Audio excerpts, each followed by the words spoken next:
Oke, kawan-kawan semuanya, Assalamualaikum warahmatullahi wabarakatuh. Seperti biasa, gue balik lagi di channel YouTube nih ya. Untuk kesempatan kali ini, gue ingin sedikit masih melanjutkan pembahasan terkait dengan dugaan ijazah aspal dari Mukidi Sontoloyo ya. Ini ada berita terbaru ya, yang gue baca di beberapa media online, media mainstream ya. Ini kemarin ya, pada saat tahap sidang mediasi keempat kalau nggak salah di Pengadilan Negeri Surakarta ya. Itu dikabarkan ijazahnya Mukidi itu muncul di persidangan. Cuman yang muncul itu cuman ijazah fotokopian. Jadi lagi-lagi ijazah aslinya Mukidi ini tidak muncul di persidangan ya. Mukidi kan kita sama-sama tahu sudah berkali-kali digugat secara perdata ya, maupun pidana gitu ya. Cuman memang yang jadi persoalan di sini kan memang terkait dengan independensi ya, profesionalitas dari aparat penegak hukum maupun lembaga penegak hukum. Kalau misalkan memang lembaga penegak hukum peradilan kita gitu ya, itu ibaratnya punya independensi yang kuat, profesionalisme yang bagus ya. Sebenarnya ini kasus ijazah aspalnya Mukidi ini sudah bisa diputuskan ya, bahwa Mukidi itu yang bersangkutan itu memang ijazahnya aspal atau tidak punya ijazah asli. Karena apa? Karena dalam setiap persidangan baik perdata maupun pidana ya, Mukidi ini tidak pernah bisa memunculkan atau mendatangkan menghadirkan ijazah aslinya secara fisik. Contohnya kan kemarin kan ya di Pengadilan Negeri Surakarta yang gue baca beritanya barusan aja gue baca berita itu. Kemarin di tahap sidang mediasi keempat kalau nggak salah di Pengadilan Negeri Surakarta itu kan dari pihak hakim mediasinya sendiri sudah berkali-kali ya memohon kepada apa namanya tim kuasa hukum dari Mukidi untuk membawa ijazah aslinya secara fisik sebagai pembanding. Karena dari pihak penggugat ya Dr. Muhammad Taufik itu kan mendalilkan bahwa ijazahnya Mukidi itu SMA atau S1 game-nya itu adalah aspal. Nah, dari pihak tergugat ya yang diwakilkan oleh tim kuasa hukumnya Mukidi ini diwajibkan sebenarnya bahkan dimohon oleh pihak hakim mediasi supaya membawa ijazah aslinya secara fisik gitu kan ke persidangan. Untuk apa? Ya untuk menjadi apa namanya titik temu sebagai syarat prosedur dari mediasi sendiri dalam pengadilan perdata gitu. Tapi sampai detik kemarin ya, sampai tahap sidang mediasi keempat ya, itu ijazah aslinya Mukidi itu nggak pernah muncul di persidangan. Jadi hanya ijazah fotokopian. Ini kan sebenarnya kalau kita lihat dari sudut pandang jurisprudensi hukum gitu ya. Ini sebenarnya hakim mediasi di Pengadilan Negeri Surakarta itu sudah bisa memutuskan bahwa pihak penggugat itu menang ya, yang mendalilkan bahwa ijazahnya Mukidi itu aspal. Karena bukti fisik ijazah asli Mukidi itu tidak pernah bisa muncul di persidangan. Dan tim kuasa hukum Mukidi itu tidak bisa menghadirkan ijazah aslinya Mukidi secara fisik sebagai pembanding gitu loh.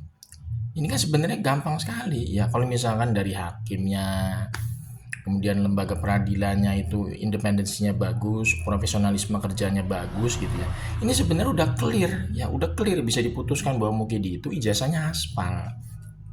Cuma sekarang memang yang jadi permasalahan kan memang terkait dengan relasi kekuasaan gitu. Ini jadi permasalahan besar nih di negara kita ya, yang katanya negara hukum. Lembaga penegak hukum, lembaga peradilan, aparat penegak hukum itu seolah-olah itu masih kayak punya ketakutan gitu ya. Untuk apa? Untuk memvonis sesuatu ya, istilahnya itu salah. Tapi yang berkaitan dengan pihak penguasa atau orang yang dulunya menjadi mantan penguasa gitu. Ini permasalahannya di sini. Kalau misalkan contoh nih hakim di Pengadilan Negeri Surakarta itu ya, profesionalisme kerjanya bagus, independensinya baik, itu dia nggak punya keraguan sama sekali berarti harusnya ya untuk memutuskan bahwa ijazahnya Mukidi itu aspal, kemudian memenangkan gugatan dari pihak penggugat ya kan, karena pihak tergugat tidak bisa membantah ya dalil yang didalilkan oleh pihak penggugat ya kan dengan menghadirkan ijazah aslinya secara fisik.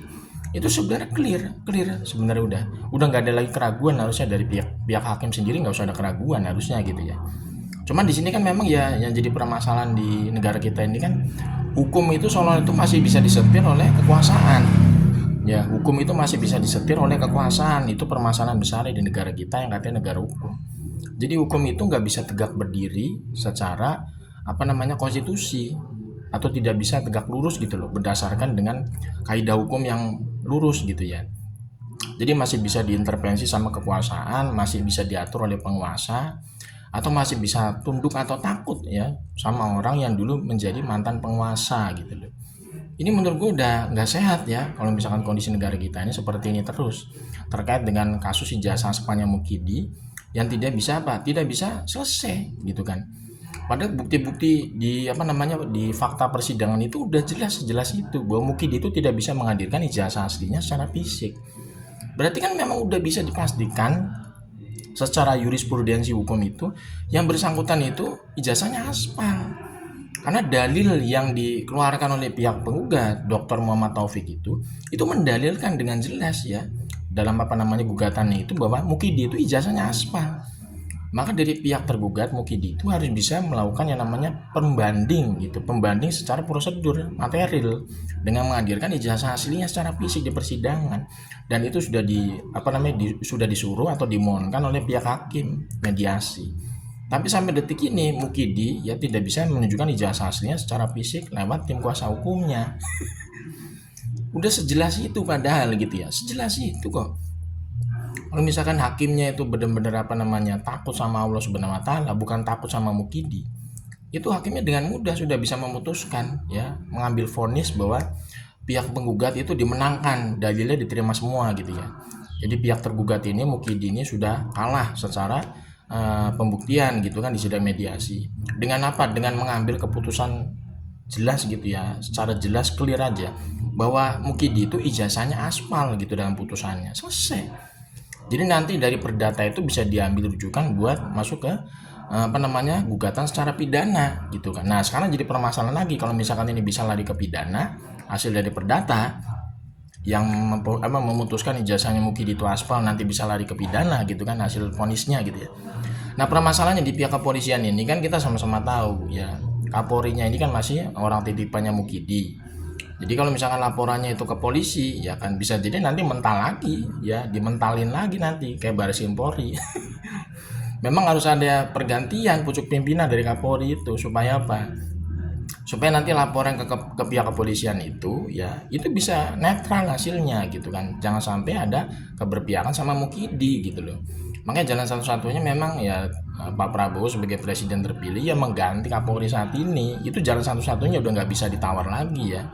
Supaya hukum pidana nanti kalau misalkan dari perdata itu bisa ingkrah vonis ijazahnya Mukidi aspal diputuskan oleh hakim ya karena ijazah aslinya Mukidi secara fisik itu nggak bisa muncul di persidangan itu nanti bisa dibawa ke peradilan pidana lewat kepolisian dulu pintunya. Jadi nanti bisa clear gitu ya. Jadi tidak ada lagi yang bisa melindungi Mukidi dari jeratan hukum gitu loh. Jadi memang pucuk pimpinan Kapolri ini harus diganti mau nggak mau dan itu semuanya ada di tangan Pak Prabowo bukan yang lain gitu ya.